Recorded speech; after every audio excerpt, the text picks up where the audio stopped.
Hello folks, it's Anahita Rao, and today I wanted to look at the impact of the nodes, the shadow planets, Rahu and Ketu, also known as the North and South Node, on relationships, how they impact relationships in your life. Yeah, so let's get started.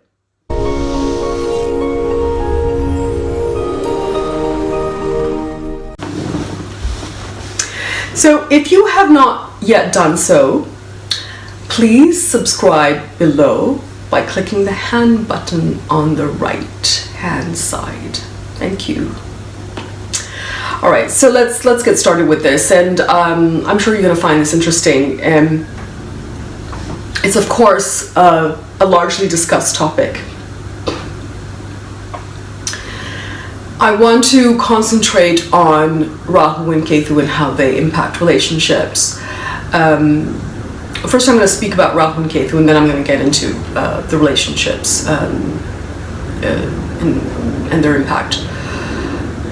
So I have made a detailed video on Rahu and Ketu. If you don't understand what they are and what they stand for, then please have a look at that. All right, so let's get started. So now, if we were to take an object, for instance, let's say a glass prism, and what is that? Basically, it's an object with a triangular shape, and it's multidimensional, so you can see all the sides of it. It's got equal sides, and it's a triangular shape. Let's take that for instance. Now, what would happen if the sun's rays fall onto this prism? Yeah, the sun is just looking at it, the rays are falling on the prism. Now what would happen? We will notice that seven different colors will appear. This happens because the sunlight consists of 7 component colors. And that's the key there. It consists of 7 component colors. Each color has a different wavelength and frequency, and it bends at a certain angle when the sunlight hits the glass prism. These colors include indigo, red, green, yellow, blue, violet, and orange. Now, the impact of these colors on our mind and on our body is something that we attribute to the 7 planets, and we see the same properties in them to understand their effect on us. Those planets being Saturn, Mars, Jupiter, Venus, Mercury, Moon, and Sun. The 7 physical planets, not Rahu and Ketu, because remember, those are shadow planets. So then what are the shadow planets, Rahu and Ketu, anyway? Let's get into that. Okay, so now in nature, when the frequencies of red are lower than what the eye can see, then this is known as infrared frequency, and this is what Ketu rules. When the frequencies of violet are more than the eyes can bear, then this is known as ultraviolet rays, and this is what Rahu rules. Now, in our bodies and minds, the past impulses, the instincts, the memories that we have used to survive in our past lives are represented by Ketu. Okay? These are the instincts that we have mastered because we've had enough practice with them. We know them well, but we don't use them so much in the present. So normally where Ketu sits in the chart, the sign, the position, and what house it rules, we tend to be a bit detached from those things, just naturally. You don't have a desire for those things that Ketu represents, as you may have spent so many lifetimes in that space. Yeah? So even if you get into the activities that Ketu represents, then you may learn them very quickly, more than others. But you get over it really fast too. Let me give you an example.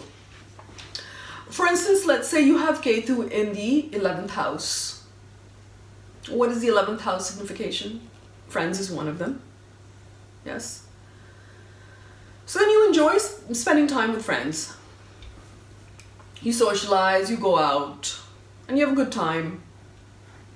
But somewhere deep inside you're feeling, what a waste of time that was.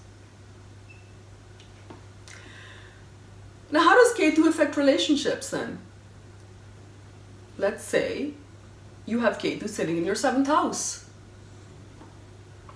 And you're not married yet. You see others getting married. But you may feel deep down inside that you're not really missing out on much if you don't marry. Deep down inside, yeah? Now I know many of you are probably thinking, well, I have Ketu in the 7th and I really want to get married, I just can't seem to find someone. No one really seems to fit my requirements. Well, you have to look at the whole chart. So let's say Jupiter is aspecting the same 7th house where Ketu is sitting. Then Jupiter can manage the situation through wisdom, through knowledge, through awareness of those tendencies that Ketu has. Because Ketu tends to reject the matters where it is associated. So you might be doing a lot of rejection and you're just not aware of it. Sometimes what happens with this Ketu placement is you end up seeing a lot of flaws in your partner or people that you're meeting, or they do with you. Because this is the energy that you are sending out, the signals that you're sending out. And so this can lead to criticism and it can lead to rejection. But the real issue actually is that the desire for partnership is just not that strong. And so to cover up the lack of interest, Ketu in 7th will focus on the flaws. Yeah? Ketu can also create a compulsiveness in the person. So for instance, you may have met someone who was really great, but things didn't work out for you. Maybe due to distance, different goals. There was some sort of separation, there was some sort of breakup. And the person who's got Ketu in the 7th can get stuck in that place where they remain single because they only want that person, or they only want someone like that, and no one else will do. Yeah? This is because internally, on a deep subconscious level, the desire, the instincts, the drive for relationships is not that strong. It could be due to subconscious memories of bad experiences, of disappointments. It could be that the desire for being independent is just too intense. So what if there is no Jupiter aspect to save the day? We have to see Ketu's position, aspect, whether it is impacting the 7th house, the 7th lord, or Venus, which is the Karaka for relationships. Now, according to me, and I know that astrologers have different viewpoints on this, but according to me, Ketu being headless and just the body cannot have a Graha Drishti because it cannot see. So to look at where and how Ketu is impacting other signs, other Rashis, you have to see where Ketu's Rashi Drishti is going. Yeah, so for example, it's sitting in Cancer, then the Rashi Drishti is going to Taurus. From Cancer, it is not aspecting Pisces, for instance, because that would be Graha Drishti. Without Jupiter's aspect, you have to really consciously develop the knowledge, the wisdom, and the acceptance to make relationship work, because when you have the awareness, then at least you can make an effort. Okay, so now let's talk about Rahu. Now, our past life instincts are governed by the infrared energies, we had said, that are then connected to Ketu's position in the chart. In our present existence, our instincts are governed by the sun's 7 rays, regulated by all the 7 planets. But Rahu functions on a completely different level. It functions in the ultraviolet zone. Our body is, of course, made up of receptors that absorb the sunlight and then process it, resulting in different outputs and functions that help to carry on our life. But our body cannot absorb ultraviolet light, which is what Rahu is.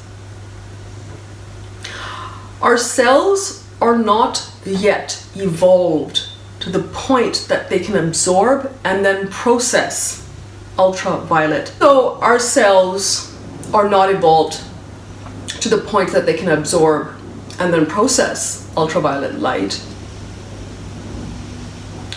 There's always a craving in the cells to want to be able to use this energy. Yeah, because we know it's sort of a higher octave of the violet. And this is exactly what Rahu symbolizes. It's a craving. It's an obsession. So wherever Rahu is in our chart, we feel obsessive about that thing. For instance, let's say that Rahu is in your 11th house. The same example that I used with Ketu, I'll use with Rahu. They will enjoy socializing, enjoys going out, meeting people, spending time with friends.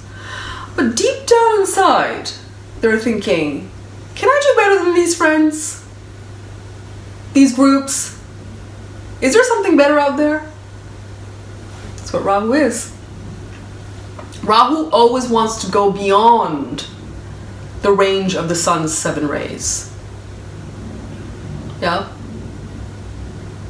So Rahu will go for the experience that is in front of him, for sure. But we'll always wonder, is there something better for me out there? And in this quest,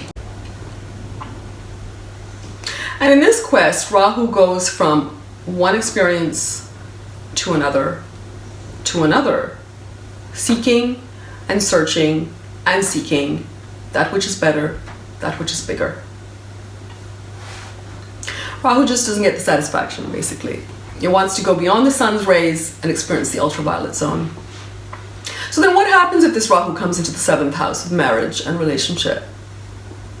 What happens is that these people will jump into relationships very quickly, but then start wondering and comparing with others. Is this it for the rest of my life? Can I do better? Well, let's see, maybe I can. They're always searching for the right one, the best one, the ideal one. They're not easy to satisfy, they're not easy to please. If Rahu is in the 7th or 8th, they can also get into extramarital affairs. If Ketu is in the 7th, it may have difficulty being with the spouse, whereas Rahu in the 7th is simply not satisfied with the spouse. That's the difference. If these tendencies also arise if Rahu is aspecting the 7th house ruler, or Venus, the Karaka for relationships. Again, it can also be conjunct or aspecting, either one.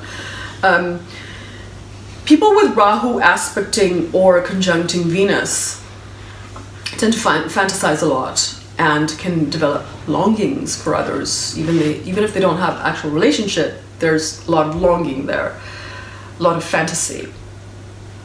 So with Ketu, we can develop an understanding, even though it may be difficult and unsatisfactory, and we deal with it. But what about Rahu? Our body cannot process ultraviolet energy, and therefore it is more difficult to deal with Rahu-related issues. But if you see the serpent, which is how we regard Rahu, the serpent's head, it is a creature that has evolved to see in ultraviolet rays. So what can we say about that? Well, logically speaking, we can say that to manage Rahu, it will be important to develop the Kundalini energy. But how practical is that? Well, what we can do is we can fine-tune our intuition through sadhana, disciplined practice of yoga, meditation. Rahu's nature is to attempt the impossible. Yeah? And sometimes he will be able to get to the object of its desire. Rahu rejects the conventional, the standard, the ordinary, the boring. It wants to reach beyond it. It wants to break the customs, the traditions, the norms. So how do we deal with Rahu when it is in the 7th, or impacting the 7th house signification of relationship and marriage? Well, you could marry an outsider, someone completely foreign to you. The marriage could be unconventional in some way, and that can also mean a second marriage where they've been married before. The person could be from a different religion, a different country. There could be a big age gap. This would satisfy Rahu. Jupiter is aspecting Rahu, and there's some control, but you will still have to face these issues. Yeah. Any Durga mantra controls Rahu's impact, whereas any Ganesha mantra controls Ketu's impact. So folks, I hope that you found that helpful. And again, a reminder, please subscribe below. Thank you.